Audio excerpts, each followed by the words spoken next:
बिस्मिल्लाहिर्रहमानिर्रहीम। अस्सलाम वालेकुम नाज़रीन, मैं हूं आपका मेज़बान शहरयार अहमद और आप देख रहे हैं मेरा यूट्यूब चैनल ये पब्लिक है। नाज़रीन, बहुत से मौज़ूआत पर मैं वीलॉग बनाता हूं, पॉलिटिकल और मुख्तलिफ़ हालात हाज़िरा पे जो कुछ भी मामलात हो रहे होते हैं, लेकिन आज मेरा जी चाह रहा है कि मैं एक मूवी पे रिव्यू दूँ। एक फ़िल्म है जो कि 2-3 हफ़्ते हो गए लगी हुई मुख्तलिफ़ सिनेमों पे और मुझे देखने का इत्तेफ़ाक भी हुआ और निहायत ही बोगस और बहुत ही कमतर दर्जे की फ़िल्म बनी है।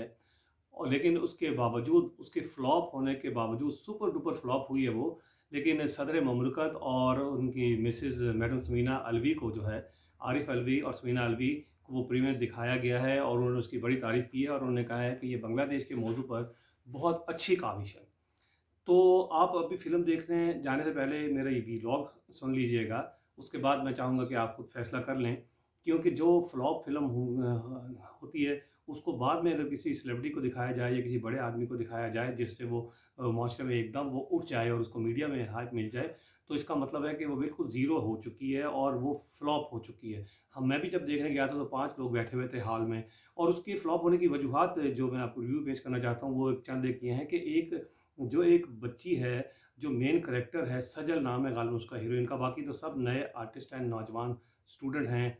IMS के इंस्टीट्यूट ऑफ मैनेजमेंट साइंसेज़ है और ये एक्चुअली एक प्रमोशन है। ये इस इंस्टीट्यूट ऑफ मैनेजमेंट साइंसेज़ की प्रमोशन की गई है और जो बांग्लादेश के हवाले से, सकूत ढाका के हवाले से उसमें जो एक उस लड़की ने टेकअप किया है इशू, उसके हवाले से मैं आपको बताऊंगा कि वो दोनों जो हैं ये साथ साथ चलते हैं। इंस्टीट्यूट ऑफ मैनेजमेंट साइंसेज की प्रमोशन और साथ ये जो एक बच्ची का एक विज़न है कि हम ढाका में जाके, बांग्लादेश में जाके जो गलतियां हुई हैं उनसे, जो उनको जो गलतफहमी है, अब ये नोटिस करें, वो बच्ची कह रही है अपने स्टूडेंट्स को और टीचर्स को कि हम एक वहाँ जाके खेल पेश करेंगे एक कंपटीशन में, जिसमें जो बंगालियों को हमसे गलतफहमियाँ हैं जो कि इंडिया ने डाली हैं, वो हमें दूर करनी है। मैनेजमेंट उसका रिस्पॉन्स नहीं देती, तो लेकिन बच्चे जो हैं ज़िद्दी होते हैं।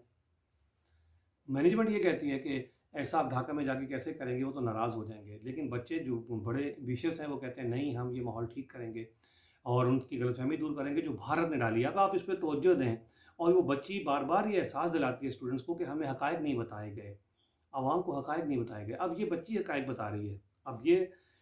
अब वो जब वहाँ चले जाते हैं, पहले तो इनको इजाज़त नहीं मिलती, फिर सब मैनेजमेंट बैठती है IMS की, वो देखती है उनका गाना, फिर उनको इजाज़त नहीं देती, लेकिन एक बच्ची फिर स्ट्राइक करती है कि नहीं, हम लाज़मी करेंगे ये जाके।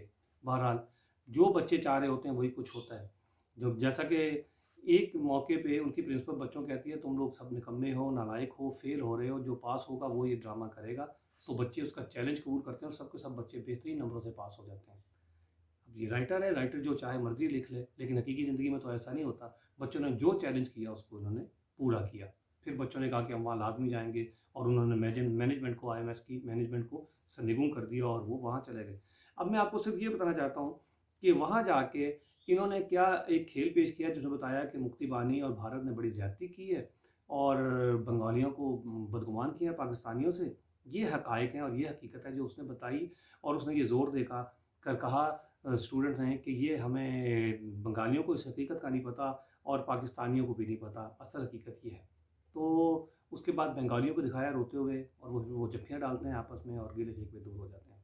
नाजरीन, इससे बोगस, तारीख को मस्क करने वाली कहानी मैंने अपनी ज़िंदगी में नहीं देखी, आपने भी नहीं देखी होगी। अब जब जाएंगे तो आप देख लीजिएगा और मेरी तरह आप भी गालियाँ देते हुए इस फिल्म को आएंगे। फिल्म का नाम है खेल खेल में।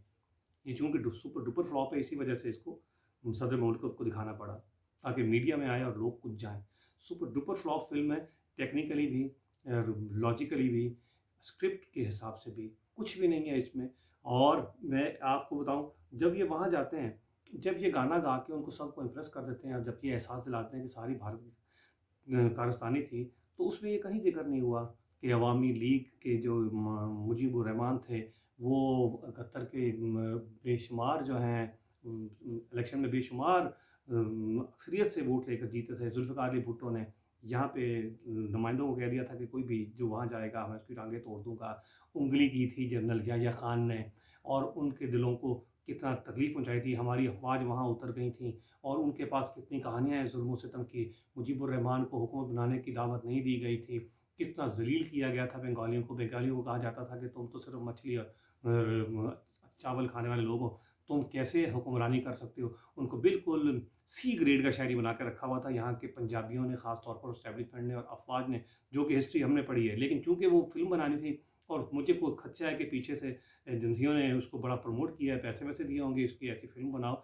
ऐसी फ़िल्में ऐसे चव्वल अंदाज से किसी की गलतफ़हमियाँ दूर नहीं होती। ये ड्रामे जो हैं ये ऐसे बंद होने चाहिए पाकिस्तान में नाज़रीन। इन्हीं ड्रामों की वजह से हम सीधे रास्ते पर आज तक नहीं आ सके। इस्टेब्लिशमेंट की वजह से हम आज तक हक़ाइक़ नहीं जान सके। जब हक़ाइक़ जानेंगे तभी इस्लाह होगी। जब आवाम को, बच्चों को पता लगेगा कि जनरल न्याज़ी ने किस तरह हथियार डाले थे, किस तरह याह्या खान ने पंगा किया था, किस तरह 71 के इलेक्शन अवामी लीग जीत गई थी और किस तरह भुट्टो ने उधर जाने से मना कर दिया था, कितनी बड़ी ज़्यादती की थी बंगालियों के साथ। बंगालियों को ये सब भूल जाएगा।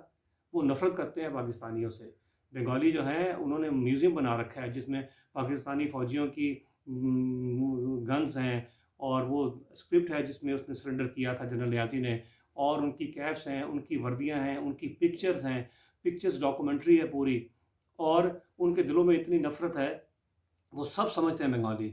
एक गाना गा के आपने ये कोशिश की है कि आप सारी गलतफ़हमियाँ दूर कर देंगे।